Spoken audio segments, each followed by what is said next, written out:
नमस्कार दोस्तों, मैं पुनः एक बार आप लोगों के सामने उपस्थित हूँ। हम लोग यूपी टेट और सी टेट में आने वाले संस्कृत से संबंधित जो भी प्रश्न हैं उनकी तैयारी के लिए ये क्लासेस चल रही है। पिछले लेक्चर में हम लोगों ने संस्कृत वाङ्मय या संस्कृत साहित्य से जो प्रश्न आते हैं उनके लिए क्लासेस शुरू की थी।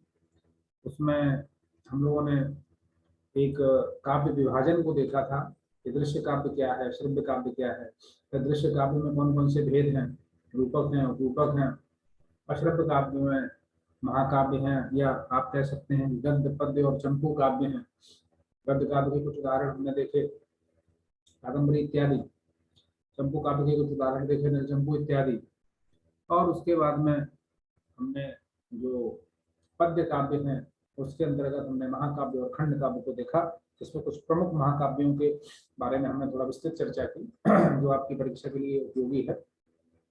उसी के आगे आज हम लोग नाटक शुरू करेंगे कि दृश्य काव्य में रूपकों में जो नाटक प्रमुख है, जहाँ से प्रश्न पूछे जाते हैं, और कादम्बरी वगैरह के कुछ तथ्यों को देखेंगे जो आपकी परीक्षा के लिए उपयोगी सिद्ध हो सकते हैं। तो शुरू करते हैं। सबसे पहले हम लोग चलेंगे सीधे नाटक की ओर, रूपक में नाटक। आप लोग तैयारी कर ही रहे होंगे और अपना कॉपी पेन निकाल लीजिए। जो चीज़ें इंपॉर्टेंट हैं आप उनको नोट कर सकते हैं।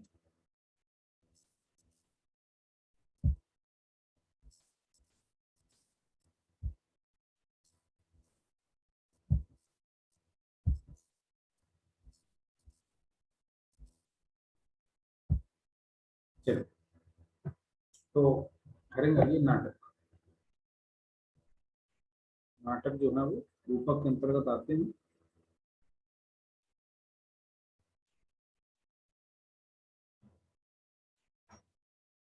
तो नाटक के विषय में कुछ बेसिक बातें आपको पता होनी चाहिए। जैसे कोई भी नाटक लिखा जाता है, सबसे पहले उसमें मंगलाचरण होता है। सबसे पहले क्या होता है? मंगलाचरण,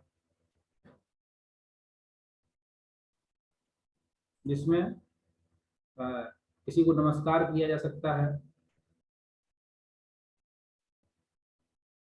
किसी को नमस्कार किया जा सकता है, किसी देवता को, या आशीर्वाद की आकांक्षा हो सकती है।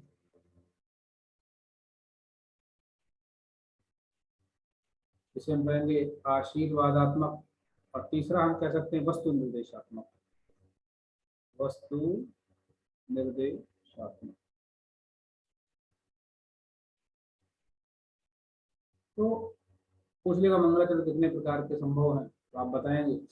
नमस्कारात्मक, जहाँ नमन किया जाता है किसी को, या आशीर्वाद की आकांक्षा है, या जो कंटेंट है हमारे नाटक का, जो कथा वस्तु है, तो यदि उसके बारे में चर्चा की जा रही है तो उसे हम वस्तु निर्देशात्मक मंगलाचरण कह सकते हैं। ये नाटकों में ही नहीं, अन्य जो ग्रंथ हैं, अन्य जो विधाएं हैं, अन्य विधा में भी यही जो मंगलाचरण है वो इन्हीं पैटर्न का होता है। प्राय मंगलाचरण आप कह सकते हैं कि जो ग्रंथ का प्रथम श्लोक है वो मंगलाचरण होता है, और कुछ ग्रंथों में एक से अधिक श्लोकों में भी मंगलाचरण किया जाता है। मंगलाचरण की जो परंपरा है वो ग्रंथ की निर्विघ्नता से समाप्ति हो, ग्रंथ को पढ़ने वाले लिखने वालों का मंगल हो, इसलिए किया जाता है। जिसे आप वंदना कह सकते हैं। आप लोग देखते हैं प्राइमरी में, जूनियर में पुस्तकें चलती हैं लिटरेचर की, हिंदी की हुई या संस्कृत की हुई, उसमें एक चैप्टर होता है वंदना। संस्कृत में होता है सुभाषितानी, तो इस टाइप का होता है। तो ये एक प्रकार से मंगलाचरण ही है। ठीक है, तो मंगलाचरण की बात आपको समझ में आ गई। तो उसके बाद नाटक को जो डायरेक्टर है नाटक का, उसको कहते हैं सूत्रधार। सूत्रधार, तो सूत्रधार किसे कहते हैं? सूत्रम धरती की सूत्रधारा, इसकी उत्पत्ति की जाती है, इसका अर्थ बताया जाता है। पहले क्या होता था कि जो जो हमारे नाटक हैं उनका उद्गम हुआ कठपुतली नृत्य से। ठीक है, जैसे पुतलिका नृत्य भी कहते हैं, कठपुतली को क्या कहते हैं? पुतलिका नृत्य। पुतलिका, ये जो कठपुतली नचाने वाला आता था वो बड़ा ही ट्रेंड होता था, और वो उस क्रम में अपने हाथ में एक, अपने हाथों की अंगुलियों में धागे पहनता, और एक धागा होगा जो जो प्लास्टिक की या लकड़ी की नर्तकी है उसकी कमर में बंधा होगा, एक पैर में बंधा होगा, एक उसकी गर्दन में होगा, एक हाथ में होगा। तो उसको पता रहता था कौन सा धागा कहाँ, ऐसे उसने हाथ कर लिया, कब उसको गर्दन मटकानी है, कब पैर से चलाना है, कब हाथ मटकाना है। सूत्र माने वही धागे या रस्सियां जो उनको धारण करता था अपनी अंगुलियों में, उसे कहते थे सूत्रधार। क्या कहते थे? सूत्रधार। तो सूत्रम धरती थी सूत्रधारा, जो कठपुतलिका नृत्य में जो सूत्रों को पकड़ता था, अर्थात वही तो नाटक करवाता था। तो आज के वर्तमान परिप्रेक्ष्य में आपसे डायरेक्टर कह सकते हैं कि नाटक का जो डायरेक्टर है उसे सूत्रधार कहते हैं। एक प्रमुख व्यक्ति होता है जो नाटक की पूर्व पीठिका को स्थापित करता है कि इस नाटक में कौन सा कंटेंट है, किसने लिखा है और हम इसको कब आपके सामने प्रस्तुत कर रहे हैं। ये सूत्रधार हो गया। और सूत्रधार के साथ एक इसकी पत्नी होती थी, सूत्रधार की पत्नी होती थी, जिसे नटी कहा जाता था, जिसे नटी का। सूत्रधार को नट कह सकते हैं, सूत्रधार को क्या कह सकते हैं? नट कह सकते हैं। उसकी पत्नी जो थी उसे नटी कहा जाता था। तो ये दोनों मिलकर के सूत्र जो अपना नाटक है उसका पूरा प्रकल्प लेके आते थे और नाटक को रंगमंच पे प्रस्तुत किया जाता। इसके बाद में एक नाटक का पात्र होता है विदूषक। कौन होता है? क्योंकि आपको बहुत डिटेल में नहीं पढ़ना है, इन शब्दों से आप परिचित कर लीजिए। विदूषक मतलब हो गया कॉमेडियन, आप कह सकते हैं हास्य कलाकार। तो एक ड्रामा में एक स्पेशल पात्र रखा जाता था जो केवल लोगों को हंसाने का कार्य करता था।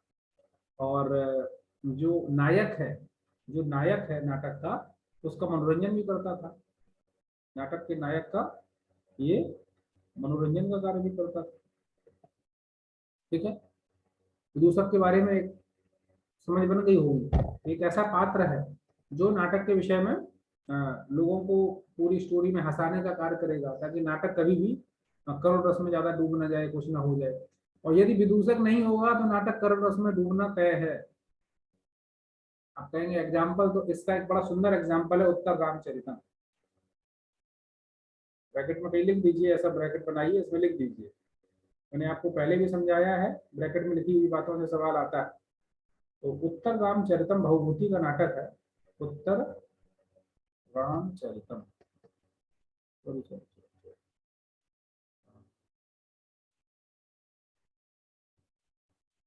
उत्तर रामचरितम। ठीक है। उत्तर रामचरितम जो है ये डॉक्टर भवभूति ने लिखा है। ये अच्छे नाटककार है। भवभूति के नाटक का नाम है उत्तर रामचरितम। नाम से स्पष्ट होगा कि राम जी के उत्तर चरित्र की चर्चा है। तो उसमें सीता परित्याग की घटना है कि सीता को बाहर त्याग दिया गया है, और फिर वो बड़ा ही करुण नाटक है। कैसा है? ये करुण रस प्रधान, करुण रस प्रधान। इसमें सबसे ज्यादा कौन सा रस है? करुण रस है। और भभूति ने तो घोषणा कर दी, एकदम डंके की चोट पे कह दिया। क्या कह दिया? अब उसको नोट करेंगे। भभूति ने कह दिया एको रसः, एको रसः, रस शब्द पुल्लिंग है, ठीक है। एको रसः करुण एव, एको रसः करुण एव। एक ही रस है, कौन सा? बोले करुण। भभूति घोषणा कर रहे हैं कि एक ही रस है, कौन सा? बोले करुण। और निमित्त के भेद से आवश्यकता पड़ने पे वही अन्य रूपों में प्रकट हो जाता है। कभी हास्य दिखाई देता है, कभी रौद्र दिखाई देता है, कभी श्रृंगार दिखाई देता है।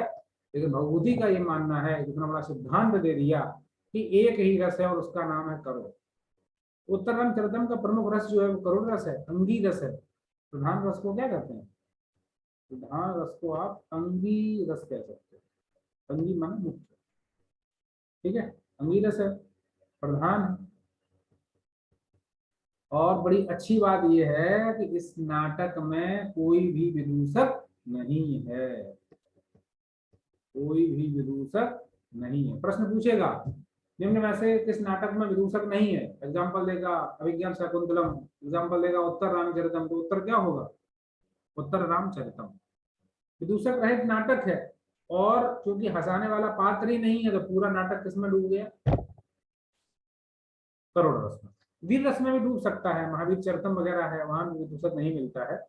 मेरे कहने का आशय यह था कि जो विदूषक है वो हंसाने का कार्य करता है। उत्तर रामचरितम में हंसाने वाला कोई नहीं है, तो पूरे नाटक में केवल करुण रस भरा हुआ। ठीक है। ये बात आपको समझ में आ गई होगी ना। तो आपने नोट कर लिया ये दूसरा उत्तर रामचरितम में ये सवाल आपसे पूछे जाते हैं, इसको हम हटा दे रहे हैं। समय समय पे ब्रैकेट बनता रहेगा और बड़े बड़े ब्रैकेट से सवाल आते हैं, क्लास में आप लोग देखते होंगे, हम इसी तरह आपको पढ़ाते हैं। चलिए, तो ये विदूषक एक प्रमुख पात्र हो गया, ठीक है। अब विदूषक के बाद में आ जाइए तो नायक नायिका हो गई। कायदा से तो नायक नायिका पहले आना चाहिए था, लेकिन चलिए क्रम से कोई बात नहीं, आप पढ़ते जाइए। एक हो गया नायक, एक हो गई नायिका, एक हो गई नायिका। तो नायक आप समझ रहे हैं, ये नाटक का हीरो है, और नायिका उसकी पत्नी है या प्रेमिका है, वो हो सकती है। नायिका सभी नाटकों में हो ये आवश्यक नहीं है, ठीक है। महावीर चरितम में जैसे नायिका नहीं, लेकिन नायक तो रहता है, जो प्रमुख कार्य करता है, ठीक है। तो नायक हो गई, नायिका हो गई। फिर इसके बाद में कुछ और गौड़ पात्र होते हैं, जैसे चेटी हो गई, विट हो गया। नायक की नायिका की जो मतलब हीरोइन है आपके एक्टर में, एक्ट्रेस जो है उसकी कुछ सहेलियां होती हैं, उनको चेटी वगैरह कह दिया जाता है। तो ये अन्य आनुषंगिक वो हो गए है ना। और अब राजा रहेगा तो दरबार में द्वारपाल भी रहेंगे, सिपाही भी रह सकते हैं, ठीक है। तो ऐसे अन्य पात्र हैं, लेकिन प्रमुखतया नाटक इन्हीं चीजों पे टिका हुआ होता है। जिस प्रकार से नाटक के प्रारंभ में क्या होता है, मंगलाचरण, ठीक वैसे ही जब नाटक क्लोज होता है, एंड होता है, तो भरत वाक्य होता है। क्या होता है? भरत वाक्य। भरत वाक्य, भरत वाक्य क्या है? नाटक का समापन, नाटक का दी एंड, समाप्त। और मंगलाचरण क्या है? नाटक का प्रारंभ। मंगलाचरण क्या है? नाटक का प्रारंभ।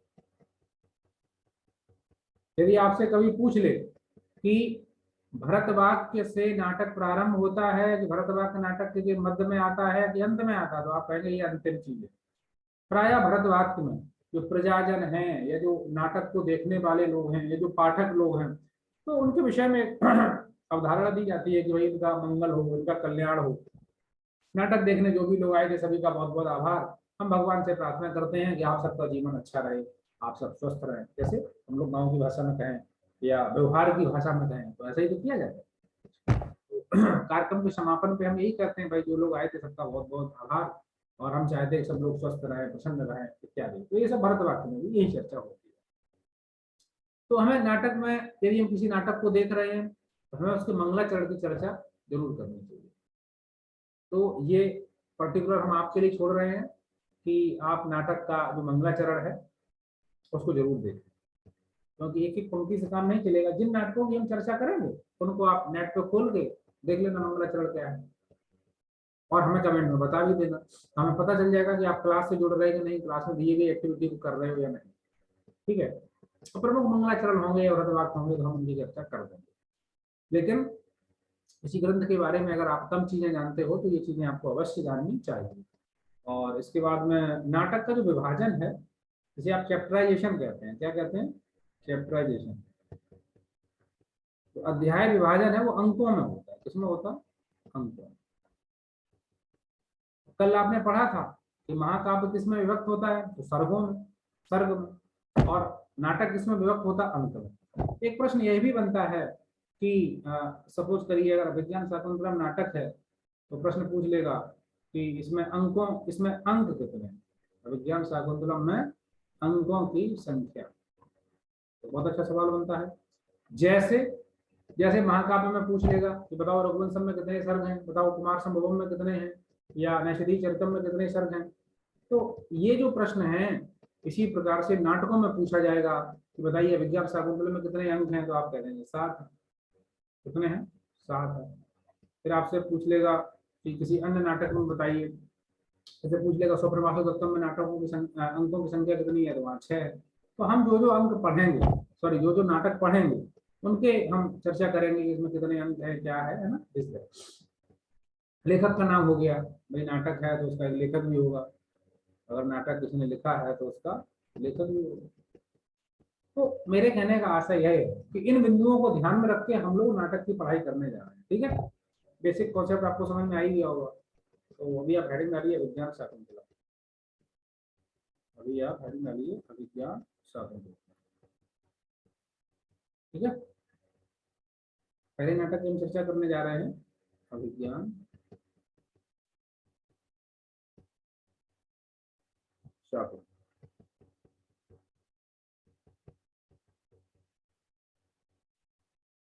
ठीक है, अभिज्ञान शाकुंतलम पूछ लेगा, अभिज्ञान शाकुंतलम है नाटक, महाकाव्य, खंड काव्य, तो किस पे टिक लगाओगे? नाटक पे। कमेंट में आप लोग अपने आंसर देते रहिए। ठीक है, क्या है? नाटक है। तो सबसे पहला तथ्य लिख लीजिए, कुछ इसके बारे में आपको इंपॉर्टेंट बातें लिखा दें। पहला तथ्य लिखिए कि ये महाकवि कालिदास द्वारा लिखा गया है। इसके लेखक का नाम क्या है? महाकवि कालिदास। महाकवि कालिदास। हमें याद है 2000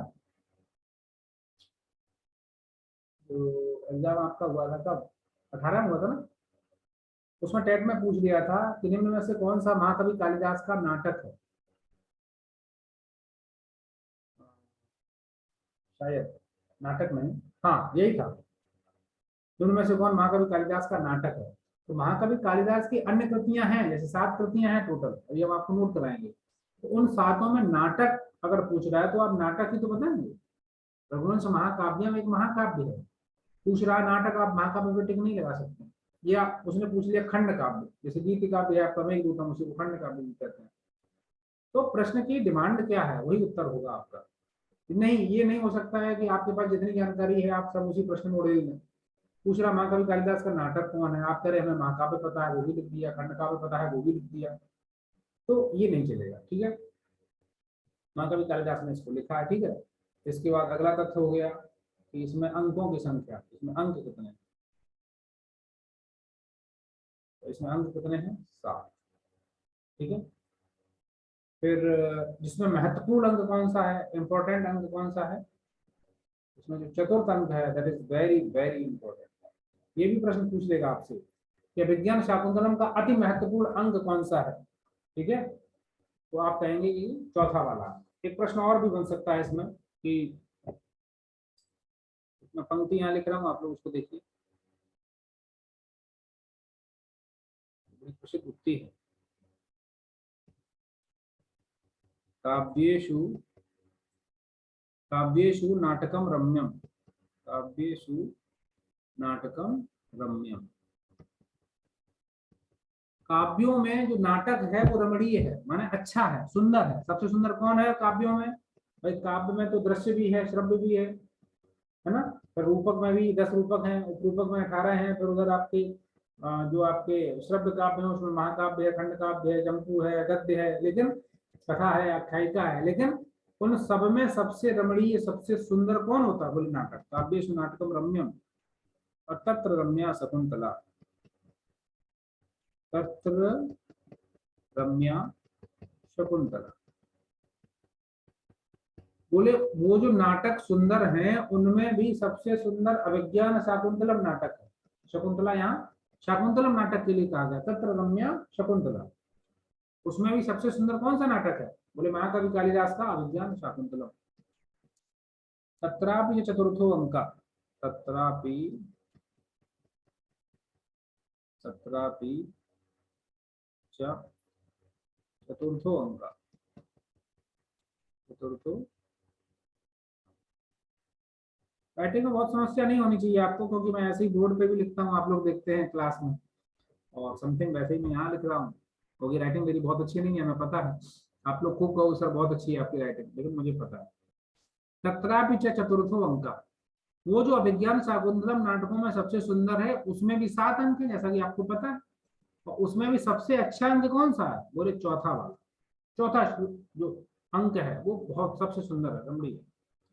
और तत्रापि चतुर्थो अंक तत्र श्लोक चतुष्टयम, तत्र श्लोक चतुष्टयम। बोले वो जो चौथा अंक है उसमें भी सबसे सुंदर 4 श्लोक हैं। कितने हैं? सबसे सुंदर कितने श्लोक हैं? 4।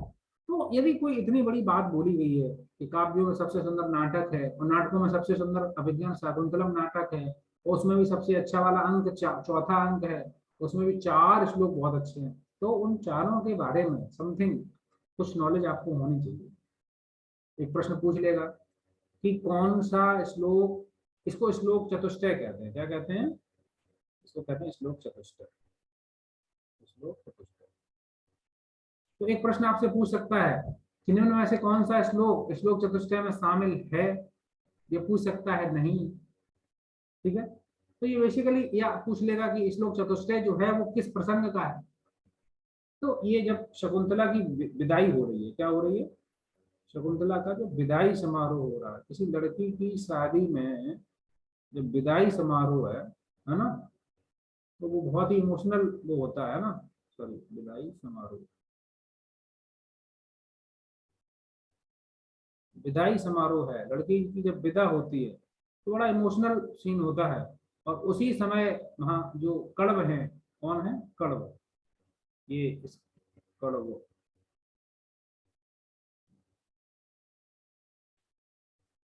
जो महर्षि कण्व हैं, ये उसके पालक पिता हैं। ये कौन है?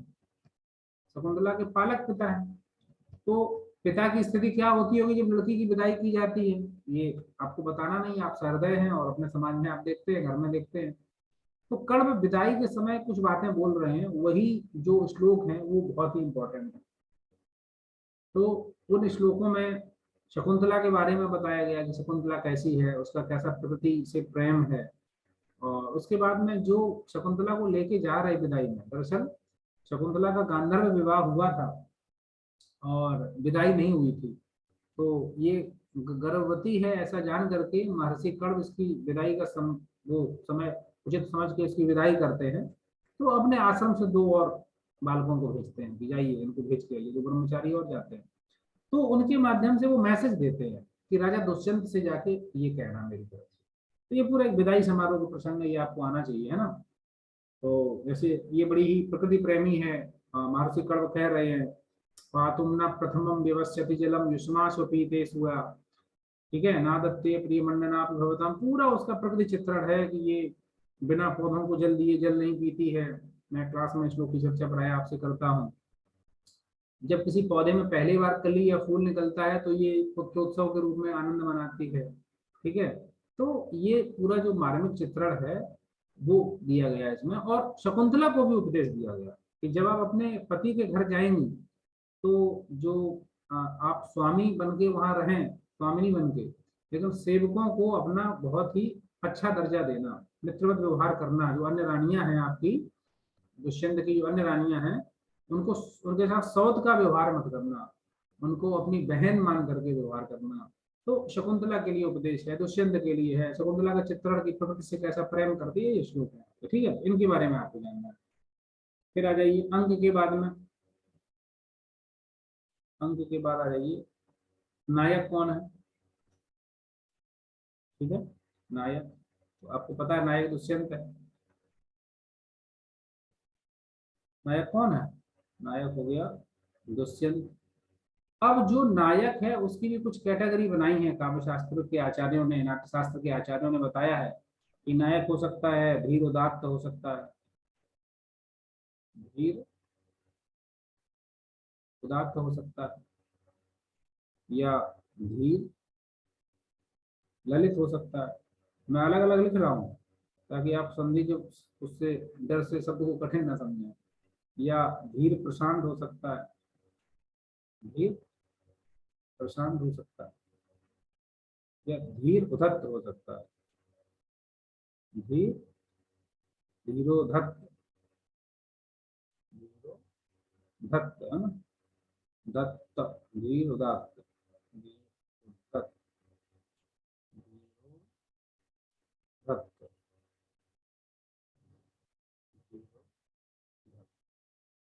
ठीक है, उद्धत।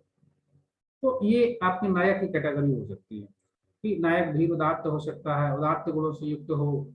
ललित जो अतिशय प्रेम में डूबा हुआ नायक है। प्रशांत है जिसके चित्त पे ज्यादा कुछ अंतर नहीं पड़ता है। और उद्धत हो गया जो बहुत जल्दी किसी कार्य को करने लगे।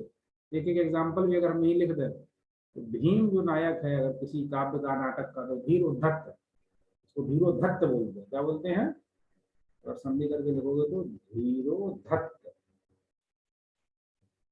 ठीक है। और धीर प्रशांत, जैसे राम अगर नायक बने तो धीर प्रशांत हो जाएंगे। श्री राम को नायक बनाओ, धीर प्रशांत हो जाएंगे। और अगर उदयन को नायक बनाया जाए, उदयन बड़ा ही प्रेमी नायक है संस्कृत वाङ्मय का, इसको आधार बना के कई ग्रंथ लिखे गए, महाकाव्यों में चर्चा है इसकी और नाटकों में भी है। उदयन अगर नायक है तो धीर ललित है। और अन्य जो बचे गए दुष्यंत टाइप के नायक जो भी हैं, जो दुष्यंत टाइप के नायक हैं, वो सब कैसे हैं? ये धीरोदात्त है। ये प्रेम भी करते हैं, शासन भी करते हैं, प्रेम में डूबे हुए नहीं है। दुष्यंत के बारे में तो कहा जाता है कि विवाह करके भूल गए। दुष्यंत ने जब विवाह कर लिया, शकुंतला से चले गए, बोले हम बाद में विदाई करा लेंगे, चौथी चलवा लेंगे। तो बाद में पता चला कि खुद ही भूल गए, हम विवाह भी किए हैं, श्राप लगा था दुर्वासा जी का। अंगूठी देख के जैसे तैसे याद आया, बात बनी। तो ये प्रेम करता है लेकिन उसमें अतिशय डूबा हुआ नहीं है। और जो उदयन टाइप के हैं, ये राजपाट छोड़ करके इनका नया नया विवाह हुआ, तो बाशोदत्ता इत्यादि के साथ में ये पता लगा कि अपना जो है सब कुछ भूल गए, इतने प्रेम में निबंध हो गए, उसे धीर ललित कहते हैं। और धीर प्रशांत देश के चरित्र को ज्यादा फर्क नहीं पड़ता है। अत्यंत जो है बलशाली हो और क्रोध करके अपने प्रतिज्ञाओं पे अडिग हो जाए, उसे धीरोधत्त कहते हैं, जैसे भीम हो गया। ठीक है। तो ये नायक के विषय में भी आपसे कभी कभी पूछ सकता है। हमने प्रतिनिधि के रूप में एक एक उदाहरण आपको दे दिया कि अगर पूछ ले उसमें से कौन सा नायक धीरोदात्त है, तो आप बता सकते हैं कौन धीर ललित है, या धीर प्रशांत है, या धीरोदत्त है। ठीक है। अब नायक के बाद में एक उसकी नायिका होगी। ठीक है। अभिज्ञान शाकुंतलम की नायिका कौन है? शकुंतला। नायिका कौन है? शकुंतला। ठीक है। तो ये जो बेसिक बातें हैं ये आपको आनी चाहिए। और इसमें अगर हम कुछ चीजें ऐड करें तो आपको परीक्षा की दृष्टि से मैं कह सकता हूँ कि आपको बता ही दिया गया है ना। अच्छा, एक और प्रश्न पूछ सकता है कि एक तो विदूषक पूछ लेगा, मान लो। विदूषक आप समझ ही गए क्या होता है, हंसाने वाला जो पात्र है। ये भी प्रश्न कई बार पूछा गया है कि इस नाटक का विदूषक, फलाने नाटक का, अभिज्ञान शाकुंतलम का, या मृच्छकटिकम का, या चारुदत्तम का, पूछ लेगा कि विदूषक कौन है। तो इसका विदूषक हो गया माधव। इस विदूषक का नाम हो गया माधव। ये वो पात्र है जो राजा को मनोविनोद करता है, हंसाने का कार्य करता है। तो प्रश्न पूछ लेगा विज्ञान शाकुंतलम के विदूषक का नाम, तो आप बता देना माधव। वो ऑप्शन दे देगा मैत्रेय, तो मैत्रेय चारुदत्तम मृच्छकटिकम का है, तो वो गलत उत्तर होगा। तो आपको टिक किस पे लगाना है? माधव पे। ठीक है। एक और प्रश्न है कि अभिज्ञान शाकुंतलम की जो कथा है, स्टोरी है, इसका उपजीव्य क्या है? उत्तर मतलब ये लिया कहाँ से गया है, ये जो कथानक है ये कहाँ से लिया गया है? तो ये पद्म पुराण में भी मिलता है। पद्म पद्म पुराण और महाभारत दोनों में मिलता है। तो कहाँ से ली गई ये कथा? तो यहाँ से ली गई और उसी को विस्तार कर दिया कालिदास ने अपनी कवि कल्पना से। ठीक है। फिर इसमें एक प्रश्न और पूछ सकता है कि जो शकुंतला है, कहाँ गई शकुंतला? ये रही शकुंतला। कहाँ पे? ये जो शकुंतला है, इसकी फ्रेंड्स, इसकी महिला मित्र भी तो होंगी जो उसके साथ सखियां रहती हैं। इसकी प्रियंवदा और अनुसुईया दो सखियां हैं। फर्स्ट का नाम है प्रियंवदा। प्रियंवदती थी प्रियंवदा, जो बड़ा मीठा बोले। कैसा बोले? मीठा। और दूसरी हो गई अनुसुईया, हो गई अनुसुईया। प्रियंवदा अनुसुईया किसकी सखियां हैं? शकुंतला। एक प्रश्न पूछ लेगा कि प्रेमवदा अनुसुईया की चर्चा किस नाटक में है, तो आप कह सकते हैं विज्ञान शाकुंतलम। ठीक है। जो कण्व है, जो महर्षि कण्व है, जिसके आश्रम में शकुंतला रह रही है, ये उसके पालक पिता है। ये भी प्रश्न पूछा जाता है। तो उसके कैसे पिता है? पालक पिता। जन्म देने वाले नहीं है। ठीक है। जन्म देने वाले नहीं है, बल्कि ये उसके कैसे पिता है? बोले ये उसके पालक पिता है। ठीक है। तो एक ये भी पूछ सकता है, कण्व इसके क्या हो गए? पालक पिता। बल्कि ये मेनका इतने पाठ परिचय आप पढ़िए, इससे ज्यादा आप अगर करेंगे ना तो फिर अभी जो हम अन्य चीजें बताएंगे उसमें आपको कंफ्यूजन होगा। और हमको लग रहा है इतना पर्याप्त है। मंगलाचरण की थोड़ी चर्चा हाँ कर लेते हैं कि अभिज्ञान शाकुंतलम का मंगलाचरण क्या है। पूरा श्लोक पढ़ोगे तो कहोगे सर ये तो बहुत कठिन हो रहा है। तो आप ये जानिए कि प्रारंभ उसका हो रहा है या सृष्टि ही, या सृष्टि ही सृष्टुराद्या, सृष्टु अलग अलग कर दे रहे, या सृष्टि ही सृष्टु आद्या। तो आपको पता ही है, विसर्ग संधि में पढ़ा आपने, विसर्ग को सा होता है, सा को रा होता है, ठीक है। या सृष्टि सृष्टुराद्या बन जाएगा, क्या बन जाएगा, विसर्ग को सा को रा हो जाएगा। तो जो सृष्टु कहते हैं ब्रह्मा को, सृष्टि को बनाने वाला, सृष्टि माने उसकी जगत इत्यादि आपको दिख रहा है। तो जो या सृष्टु आद्या सृष्टि ही, माने जो भगवान ब्रह्मा की आदि सृष्टि है। तो आदि सृष्टि का मतलब क्या है, जल। सबसे पहले सृष्टि में क्या आया, जल आया। या सृष्टि सृष्टुराद्या वहति विदुहतम, वहति विधि उत्तम, या हवि, या च होत्री, या च होत्री। अब एक तो हो गई जल, पहले सृष्टि कौन सी हो गई, जल। चलो आठों गिनाई देगा, है ना। तो बहती विधि होतम, ये हा बना, ठीक है, बहती विधि होतम, या हवि या च होत्री, जो हवि का वहन करती है विधि पूर्वक, कौन, अग्नि। यज्ञ में जो आप अग्नि में आहुति छोड़ते हैं उसका वहन कौन करता है, वहन करता है अग्नि, ठीक है। या वहति विधिवतम हविहि या च होत्री, और हवन करने वाला यजमान, हवन करने वाला यजमान, अग्नि हो गया, जल हो गया, यजमान हो गया, ठीक है। ये द्वे कालम विदत्ता, चलो मैं इसको बगल में यहाँ लिख दे रहा हूँ, ठीक है, क्लीन करके लिखूं। ये द्वे कालम विधत्ता,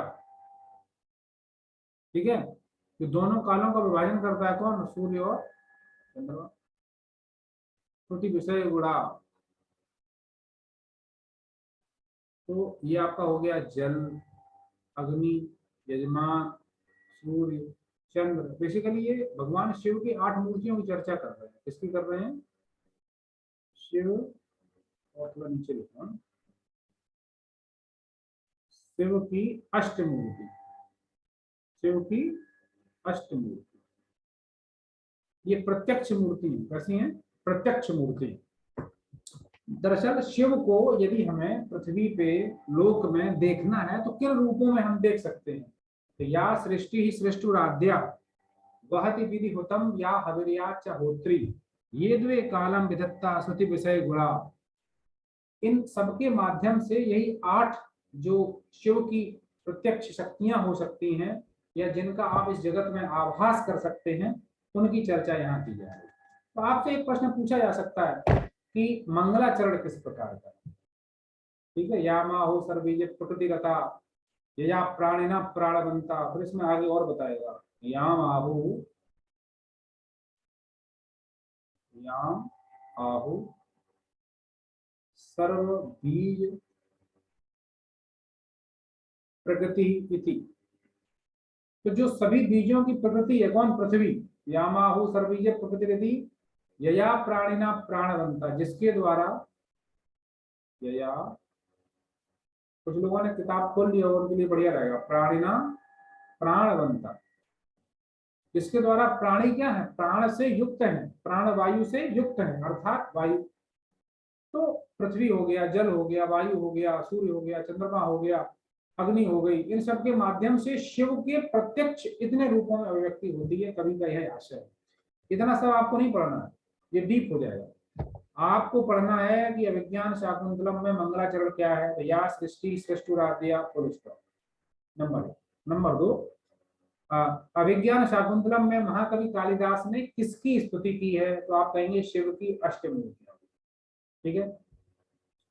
कैसा मंगलाचरण है, तो नमस्कारात्मक है, ठीक है। प्रत्यक्षाभि प्रपन्न, मैं प्रत्यक्ष रूप में जो शिव की अष्ट मूर्तियां हैं तनु वीरवतु अस्ता विरष्टा विरीशा, मैं इसको वंदन करता हूँ, नमन करता हूँ। तो इस प्रकार से जो ग्रंथ का मंगलाचरण होता है, कई बार प्रश्न वहां से पूछा जाता है, मैं ये बताना चाहता हूँ।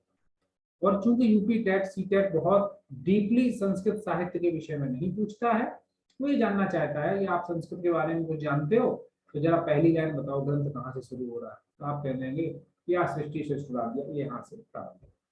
ठीक है, किसका स्तुति की जा रही है, किसके विषय में चर्चा की गई, तो आप कह सकते हैं शिव के विषय में की जा रही है, शिव की अष्टमूर्तियों के विषय में। तो ये आपका टास्क एक पूरा हो जाता है, जो कि ये दर्शाता है कि विषय के बारे में सामान्य जानकारी आपको है।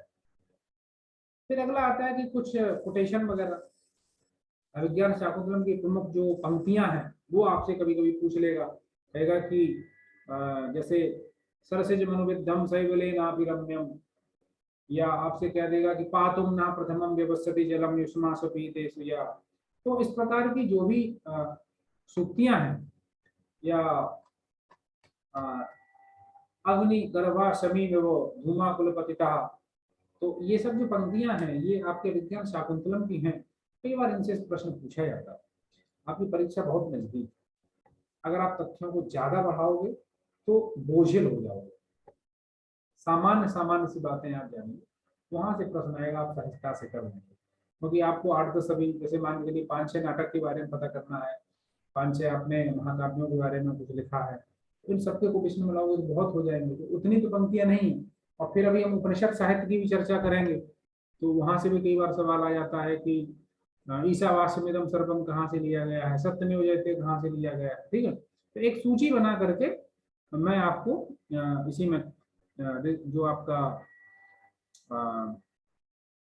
तो कमेंट बॉक्स में डाल देंगे, या ऊपर जो डिस्क्रिप्शन होता है ना, तो उसमें हम एक सूची डाल देंगे, ताकि आपको इतनी सूक्तियां आनी चाहिए जो बड़ी सहज हों, जिनको एक दो बार अभ्यास करके आप कर सकते हैं। ठीक है, तो अभिज्ञान शाकुंतलम के बाद में हम लोग चलते हैं सीधे उत्तर रामचरितम की ओर, जो परीक्षा की दृष्टि से बहुत ही महत्वपूर्ण, आपने नोट कर लिया होगा ये। आगे लिखिए उत्तर रामचरितम।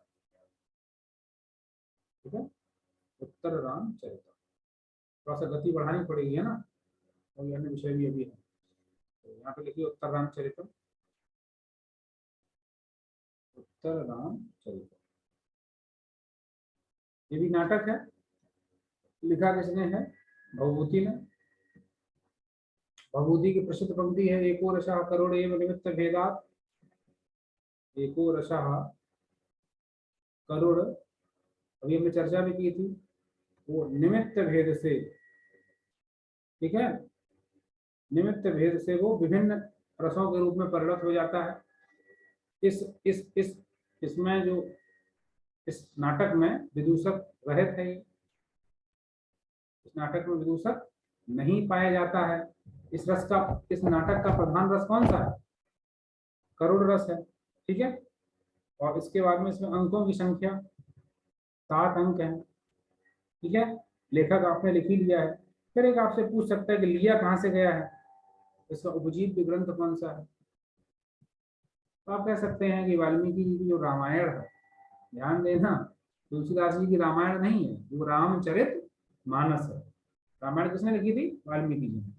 तो वहां से इसकी स्टोरी ली गई है। ठीक है, और इसमें जो है छाया अंक की योजना है, इसका जो तृतीय अंक है, 3rd चैप्टर, तो छाया अंक है। ठीक है, इसमें इसी को गर्भ योजना भी कहते हैं, छाया। ठीक है, तो ये जैसे अभिज्ञान शाकुंतलम में मैंने आपको बताया कि चतुर्थ अंक इंपॉर्टेंट है, वैसे ही उत्तर रामचरितम का तीसरा अंक अच्छा है, मतलब महत्वपूर्ण है। उसमें सीता जी परछाई बन के रहती हैं और पूरे राम के विरह को देखती हैं कि राम कैसे संवाद कर रहे हैं, तो उनसे जो नदी आदि हैं उनके माध्यम से वनलता है कैसे हैं, तो उसमें सीता छाया के रूप में परिणत हो गई हैं और राम सीता के वियोग में भटक रहे हैं, वो पूरा दृश्य दिखाया जाता है। तो ये बड़ा ही मतलब यहाँ करुण रस एकदम उद्गार पे पहुंच जाता है, चरम पे पहुंच जाता है। तो ये छाया की योजना इसमें है, और कुछ विशेष में इससे आपको ज्यादा नहीं जानना चाहिए। और ये पंक्ति आपसे पूछ लिया जैसे, तो आप बता ही देंगे ना, करुण रस को प्रधान रूप से कौन कवि मानता है नाटकों में, तो आप कह देंगे कि आप भवभूति जी मानते हैं। भभूति का नाटक कौन सा है? तो उत्तर रामचरितम है, और एक और है महावीर चरितम, है ना। महावीर चरितम भी भभूति का ही नाटक है। महावीर चरितम, महावीर चरितम, ये दोनों नाटक किसने लिखे? भभूति जी ने लिखे। तो दोनों नाटकों का आधार क्या है? रामायण। ठीक है, इसमें भी इन्होंने 7 अंक बताए, 7 अंकों में इन्होंने पूरा अपना बात को बताया, और इसका वीर रस है। महावीर चरितम का प्रधान प्रमुख रस कौन सा है? वीर रस। और जबकि इसका कौन सा है? तो करुण रस। ठीक है, करुण रस में लिखा कौन सा नाटक? उत्तर रामचरितम। और वीर रस में कौन सा लिखा? महावीर चरितम। और दोनों के नायक नायिका कौन है? श्री राम सीता। दोनों में ही नायक कौन है? भगवान श्री राम। नायिका कौन है? सीता जी। स्वयं इधर श्री राम नायक है, और सीता जी इसकी क्या है? नायिका है। ठीक है, और उसके बाद में इसमें विदूषक नहीं है, दैट इज ऑल्सो इम्पोर्टेंट, उत्तर रामचरितम में। ठीक है, और इसमें भी विदूषक नहीं है। किसमें? महावीर चरितम। महावीर महावीर चरितम में भी विदूषक नहीं है। हाँ, अभी कॉल कर रहे हैं क्लास के बाद। तो इसमें भी विदूषक का अभाव है। ठीक है, इन दोनों ही नाटकों में भभूति जी ने विदूषक को कोई स्थान नहीं दिया। ठीक है, अगर आपकी कथा वस्तु अच्छी है, पूरे दर्शकों को या पाठकों को बांध के रखती है, तो हास्य कलाकार की कोई जरूरत ही नहीं, ऐसा भभूति मान सकते हैं। ठीक है, तो ये आपकी हो गई किसकी चर्चा? नाटकों की हो गई। अगला नाटक लिखिए स्वप्नवासो दत्तम। मैं इसको अरेंज कर रहा हूँ। अगला नाटक लिखिए स्वप्नवासो दत्तम।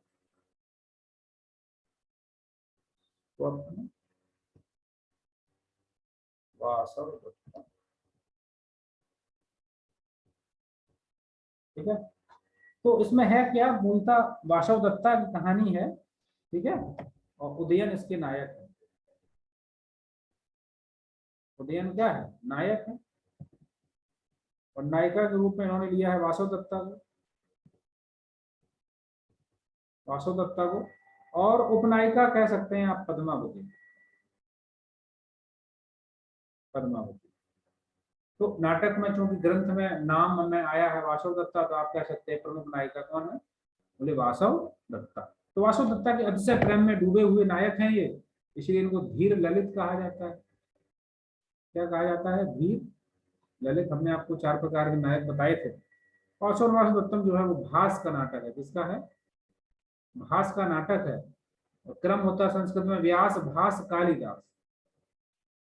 व्यास, भास, कालिदास। तो भास ने कुल 13 नाटक लिखे हैं। कितने नाटक लिखे हैं? 13, जिसमें से एक है स्वप्नवासो दत्तम। तो त्रयोदश नाटक चक्रम इसको बोलते हैं। त्रयोदश, त्रयोदश मतलब क्या होता है? 13 नाटक चक्रम। इन्होंने कुल 13 नाटक लिखे। इसमें से कुछ नाटक केवल 1 अंक के हैं, 2 अंक के हैं, 3 अंक के हैं, लेकिन कुछ नाटकों को बहुत ही प्रसिद्धि मिली। उसमें से एक है स्वप्नवासो दत्तम। लेकिन इनका नाटक चारुदत्तम भी है, अभी उसकी चर्चा करते हैं। ठीक है, तो स्वप्नवासो दत्तम में कुल अंकों की संख्या 6 है। तो कितने अंक हैं? 6। स्वप्न में राजा सो रहा होता है, उसी समय वासु दत्ता से उसका मिलन होता है। ठीक है, अस्वस्थ है, सो रहा है, और वहीं वो स्वप्न में वासु दत्ता से मिल रहा है, जबकि वहां वासु दत्ता हकीकत में रहती है। तो स्वप्न में वासु दत्ता मिलने के कारण नाटक का नाम जो था वो स्वप्न वासु दत्तम रख दिया गया। टोटल इसमें 6 अंक हैं। श्रृंगार रस का नाटक, इसका नाटक है श्रृंगार रस का। ठीक है, धीरे तो नायक होगा, तो जाहिर सी बात है कि जो रस होगा वो श्रृंगार होगा, है ना। और इसके बारे में महत्वपूर्ण बात ये भी रामायण पे आधारित है। सॉरी, स्वप्न दत्तम जो है इतिहास प्रसिद्ध या कवि कल्पित है। आप इसे कवि की कल्पना कह सकते हैं। और यदि इतिहास में उदयन को स्थान दिया जाए, क्योंकि उदयन को आधार बना के कई ग्रंथ भी लिखे गए हैं, उदयन को राजा माना गया है, तो इतिहास प्रसिद्धि भी इसकी है ही। खासकर संस्कृत साहित्य में उदयन को मान करके बहुत ग्रंथ लिखे गए। ठीक है, इतिहास प्रसिद्धि हो गई है। और एक इसका मंत्री है, किसका, राजा उदयन का। राजा उदयन का एक मंत्री है, बहुत इंपॉर्टेंट है, कई बार परीक्षाओं में पूछा जा चुका है, उसका नाम है यौगंध राय। क्या है, यौगंध, पूछ लेगा यौगंध रायण किसका मंत्री है, तो क्या बताओगे, उदयन का। तो पूछ लेगा उदयन के मंत्री का नाम क्या है, यौगंध रायण। इसी को आधार बना के एक ग्रंथ लिखा गया, प्रतिज्ञा यौगंध रायणम। यौगंध रायण ने प्रतिज्ञा की थी कि मैं उदयन को राजा बना के, एक शक्तिशाली राजा बना के रखूंगा। तो उसके लिए वो देखता है कि जो उदयन है वो प्रेम में डूबा हुआ है, वासुदेवता के प्रेम में उलझा हुआ है और राजपाट पर ध्यान नहीं दे रहा। तो इसके लिए वो कई अपने तरफ से कहानियां बनाता है। कभी कह देगा कि वासुदेवता को गायब करके वासुदेवता मर गई है, तो ये वियोग में इधर उधर घूमने लगेंगे, तो फिर उनको मना के वापस राज में लाना चाहता है कि आपका नया नया दूसरा विवाह हुआ है, तो आप जो है राजपाट पे ध्यान नहीं दे रहे हैं और शत्रु देश के जो लोग हैं वो आक्रमण करने की सोच रहे हैं। तो ऐसी बड़ी योजनाएं बनाता है। उसका नाम है यौगंध रायण, बड़ा अच्छा इनका मंत्री है। तो इनके प्रेम रस की रक्षण भी करता है और साथ में राज्य की रक्षा भी करता है। ठीक है, तो यौगंध रायण का नाम कई बार आपसे परीक्षाओं में पूछा जाता है। इसके बाद में आ जाइए, और इसी में ये बीड़ा के बारे में बड़ी चर्चा की गई है कि वासुदेवता से मिलन नहीं होता है, तो उसकी बीड़ा को देख के बहुत विलाप करता है। उदयन कहता, बताओ बीड़ा तुम कितनी सुंदर थी, तो वासुदेवता की गोद में बैठ के वो तुम्हें बजाती थी, अपने गोद में रख करके, आज तुम बताओ धूल खा रही हो और तुम्हारी तरह मेरी भी गति हो गई है, ऐसे करके विलाप करता रहता है। तो ये सब बीड़ा के विषय में प्रलाप वगैरह है। ये चक्रवासु दत्तम की वो हो गई। इसमें एक बड़ी प्रसिद्ध पंक्ति है, आपसे कभी पूछ लेगा तो एक दो पंक्तियां भी इसकी लिख लीजिए, बहुत इंपॉर्टेंट है। एक पंक्ति है इसकी, दुखम न्यासस्य रक्षणम। दुखम न्यासस्य रक्षणम, रक्षणम। तो न्यास मतलब होता है धरोहर, न्यास मतलब धरोहर। तो जो ट्रस्ट है ना, ट्रस्टी से होता है न्यास। तो जो ट्रस्ट है उसका रक्षण करना बड़ा ही क्या होता है, कठिन होता है। क्यों, तो यह दूसरे की चीज है, अगर उसके साथ कुछ गड़बड़ हो गया तो लोग कहेंगे तुमने हमारी धरोहर को खराब कर दिया, है ना, धरोहर को क्या कर दिया, खराब कर दिया। तो ऐसी स्थिति में उसका संरक्षण करना बड़ा ही कठिन होता है, क्योंकि वो पराई अमानत है। यही तो गोस्वामी तुलसीदास जी कह रहे हैं कि बधू लड़कनी परगरी आई, दूसरे की बिटिया थी आपके घर में आई हुई है, रातों नयन पलक की नाई, जैसे आंख अपने पलक की रक्षा कर दी ऐसे उसको सुरक्षित करके रखी। तो ठीक वैसे ही ये कह रहे हैं दुखम न्यास से रक्षण, क्योंकि वासवदत्ता जो है वो धरोहर बना करके यहाँ लाई गई थी पद्मावती के यहाँ। कहा था यौगंध रायण ने कि ये हमारी बहन है और इसका पति प्रदेश में गया हुआ है कपाने खाने के लिए, और हम चाहते हैं कि ये आपके यहाँ रहे और सुरक्षित रहे। तो दुखम न्यास से रक्षण, किसी की अगर कोई धरोहर है, कोई अमानत है, तो उसकी रक्षा करना बड़ा ही कठिन कार्य होता है। ये बात इसी ग्रंथ में कही गई। और एक बड़ी और प्रसिद्ध पंक्ति है, वो भी आप नोट कर लीजिए, चक्रार पंक्तिलिव, चक्रार पंक्ति रिव माने इव, गच्छति भाग्य पंक्ति, गच्छति भाग्य पंक्ति। ठीक है, चक्रार पंक्ति रिव गच्छति भाग्य पंक्ति। दरअसल है क्या कि ये अगर चक्र का पहिया, चक्र माना पहिया ही तो होता है, ये उसकी धुरी है, ये उसकी अरी है। ठीक है, अगर ये अरी अभी नीचे है तो बाद में यही ऊपर जाएगी, ये और ऊपर जाएगी, ये यहाँ आ जाएगी और यहाँ वाली नीचे आ जाएगी। तो वो कह रहे हैं कि जो चक्र का जो तीली है, उसकी जो पंक्ति है पहिए की, जो जो अरी होती थी, धुरा की जुड़ी हुई जो लकड़ी के वो होते थे, कह रहे वो जैसे नीचे से ऊपर जाता है, जो अभी नीचे है वो बाद में ऊपर चला जाएगा, जो ऊपर है वो नीचे आ जाएगा। ऐसे ही आपका जो भाग्य है वो भी घूमता रहता है, जीवन में सुख दुख आते रहते हैं। चक्रार पंक्ति इव गच्छति भाग्य पंक्ति। तो आपके भाग्य में भी क्या है, आप कभी राजा हैं, कभी विलाप में जी रहे हैं, कभी आपका प्रेम रस में आप डूबे हुए हैं, कभी आप वियोग में हैं। तो ये आपका सुख दुख हुआ, हानि लाभ हुआ, जीवन मरण हुआ, ये सब चलता रहता है। इसी को कभी कह रहा है चक्रार पंक्ति इव गच्छति भाग्य पंक्ति। तो ये नाटककार भास के द्वारा बड़ी अच्छी बात कही गई, लोगों ने इसकी बड़ी सराहना की। परीक्षा में पूछ लेगा दुखम न्यास संरक्षणम कहाँ पे कहा गया, बता देना भैया स्वब्रह्मास्त्र दत्तम में कहा गया है, न कभी भाषण स्वप्नवास दत्तम को लिखा है। दूसरा चक्कार पंक्ति भाग पंक्ति कहाँ कहा गया, बोले स्वप्नवास दत्तम में कहा गया, वहां कभी भाष में लिखा है। ठीक है, इसके बाद एक आध और नाटकों की चर्चा हम करते हैं। हम इरेज कर दे रहे हैं, आपने नोट कर दिया होगा। चलिए, इसके बाद एक और हम नाटक अगर लें तो जो इम्पोर्टेंट है, बड़ी संहार की चर्चा हम नहीं करेंगे। अच्छा, इसके बाद में हाँ एक और लिख लीजिए आप लोग, हर्षचरितम की चर्चा शायद हमने की थी आख्यायिका में, कमेंट में बताइए। हर्षचरितम हमने जो बताया था ना कि जो गद्य काव्य है वो कथा और आख्यायिका दो रूप में है, कई बार उपन्यास को तीसरी विधा मान लिया जाता है। तो हमने हर्षचरितम की चर्चा की थी कि नहीं की थी। मालभट्ट की हर्षचरितम रचना है और उच्छ्वास में विभक्त है, ये एक बात छूट गई थी, जो अगर बाद में कभी परीक्षा में पूछ ले तो उसे लिख लीजिए। ये नाटक नहीं है, ठीक है। हर्षचरितम जो है वो नाटक नहीं है, उसको ब्रैकेट में लिखिए, नहीं तो आप फिर मिला लेंगे। ये आख्यायिका है, क्या है, आख्यायिका, नाटक नहीं है ये। आख्यायिका जो होती है वो गद्य में होती है, किसमें होती है, गद्य में। कथा और आख्यायिका दो भेद है, तो ये हर्षचरितम जो है वो आख्यायिका है, और ये उच्छ्वास में विभक्त है। किसमें विभक्त है, उच्छ्वास में है, और इसमें टोटल 8 उच्छ्वास है। कितने हैं, 8 उच्छ्वास है। तो कभी पूछ ले कि इसमें उच्छ्वासों की संख्या कितनी है, और बता देंगे इसमें 8 उच्छ्वास है। या पूछ ले कि किसमें विभक्त है, अंकों में, तो कह देना नहीं साहब ये उच्छ्वास में विभक्त है और ये गद्य काव्य है। ठीक है, इसका नायक हर्षवर्धन है। कौन है, हर्षवर्धन। ताम्बूलद्वयमासनम च लभते यह कान्य कुब्जेश्वरा, ये बाणभट्ट के विषय में कहा जाता था। बाणभट्ट इसके लेखक हैं, बाणभट्ट। बाणभट्ट जो इसके लेखक हैं, उनके विषय में ये बड़ी प्रसिद्ध पंक्ति बोली जाती थी। वो स्वयं इस बात को कहते थे कि ताम्बूलद्वयमासनम च लभते, ताम्बूल माने क्या होता है, पान।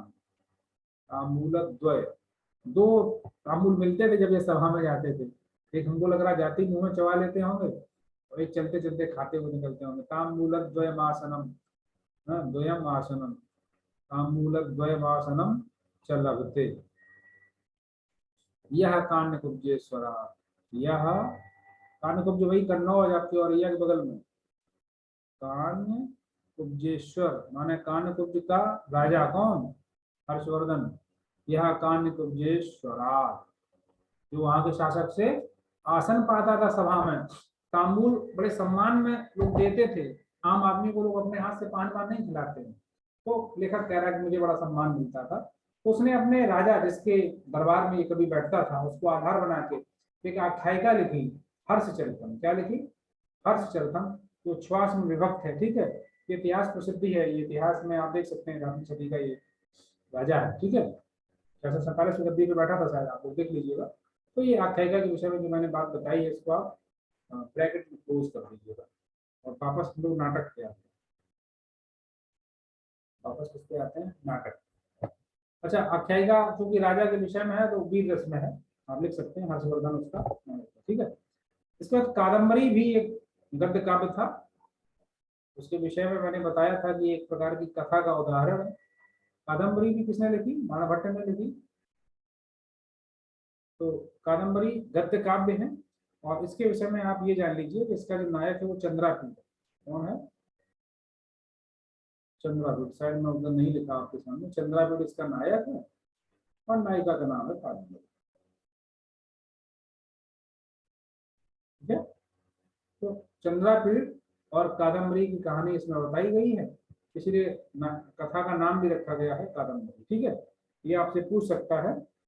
और इसके अलावा इसमें अन्य पात्र हैं, वैशंपायन वगैरह है। ये भी बृहद कथा से ली गई है, उपजीव, जिनका उपजीव है वो आपको जरूर आना चाहिए। ये बृहद कथा ग्रंथ है, ये भी कथा है तो गद्य होगा, है ना। बृहद कथा गुलाढ़ की, किसकी है, गुलाढ़ की बृहद कथा से उन्होंने कुछ स्टोरी ली है और उसी को आगे बढ़ा करके नई कथा लिख दी, उसका नाम हो गया कादम्बरी। ये 2 खंडों में विभक्त है। ये जो है वो कितने खंडों में विभक्त है, अंकों में तो है नहीं, तो खंड में विभक्त है, 2 है, एक प्राचीन एक नया जोड़ा गया, ऐसा माना जाता है।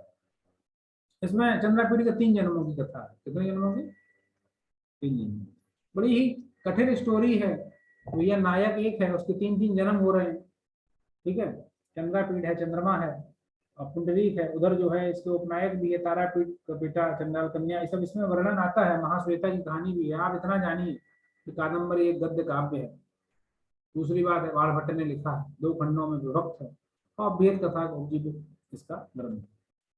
और ये हमको लग रहा है उस दिन थोड़ा हमें चर्चा कर ली थी, कुछ बच गया था, वही यहाँ आ गया था।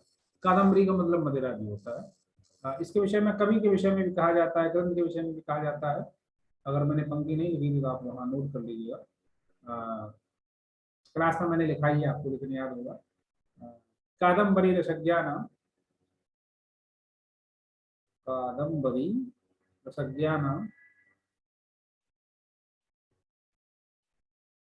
आहारोपी न रोचते, आहारोपी न, ये बड़ा ग्रंथ है। कादम्बरी का रस जिसे लग गया उसे भोजन अच्छा नहीं लगता। कई अर्थ हो सकते हैं। कादम्बरी को पढ़ने में जो डूब गया है वो खत्म किए बिना भोजन नहीं करेगा। या कादम्बरी का मतलब मदिरा भी होता है।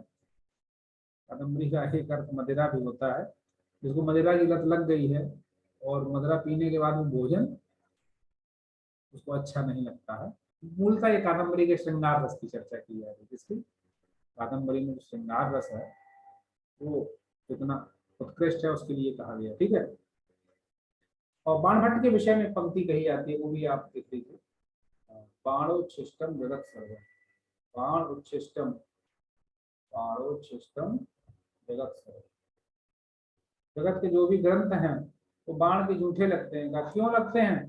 बोले बाण के ग्रंथ में दर्शन के भी उदाहरण हैं, वेद के भी हैं, और व्याकरण भी बड़ी क्लिष्टता से लिखी गई है। जीवन का संपूर्ण दर्शन उनके ग्रंथों में देखने को मिलता है। तो विभिन्न विधाओं में देखने को उससे समझ में आता है कि भैया ये तो बाण ने अपनी किताब में पहले लिख दिया है, तो लोगों ने कह दिया बाणोच्छिष्टम जगत सर्वम। इसके विषय में हो गया। और नाटकों में हमने आपसे चर्चा कर ही ली है, जो महत्वपूर्ण थे हमको लग रहा है ना। और इसके बाद हम महाकाव्य की चर्चा कर ही चुके हैं। ये जो ग्रंथ छूट गए थे इनकी हमने चर्चा की है। इसमें आप एडिशनल जो इम्पोर्टेंट आपको लगता है, आप जिस नोट से पढ़ रहे हैं, या गाइड है, या पुस्तक है, या कहीं किसी और प्लेटफॉर्म से आपने पढ़ा, इसमें आप ऐड कर लीजिए। बेसिक जानकारी आपको ये होना बहुत आवश्यक है। अगली क्लास में हम आपके सामने वैदिक वाङ्मय लेके आएंगे कि सबसे पहले वेदत्रयी क्या है, ऋग्वेद से विषय में कुछ तथ्य होंगे, उनके सूत्र क्या हैं, कभी कभी पूछ लेता है। और उसके बाद में आपका पुराण है, उपनिषद है, या आपकी जो स्मृति ग्रंथ हैं, और कुछ प्रमुख आपके कोटेशन हो गए उपनिषदों के। थोड़ा सा दर्शन का परिचय होगा कि कौन से दर्शन का प्रथम आचार्य कौन है जिसने सूत्र ग्रंथ लिखे हैं, ये मैं अगले वाले क्लास में कवर करूंगा। तो फिर ये आपका संस्कृत वाङ्मय लगभग कंप्लीट हो जाएगा। तो तब तक आप इसको तैयार करिए, और मैं इसके प्रश्न भी बना रहा हूँ, आप भी इनके प्रश्नों के अभ्यास करते रहिए, पूर्व में जो परीक्षाओं में पूछे जा चुके हैं। तो मिलते हैं फिर अगली क्लास में।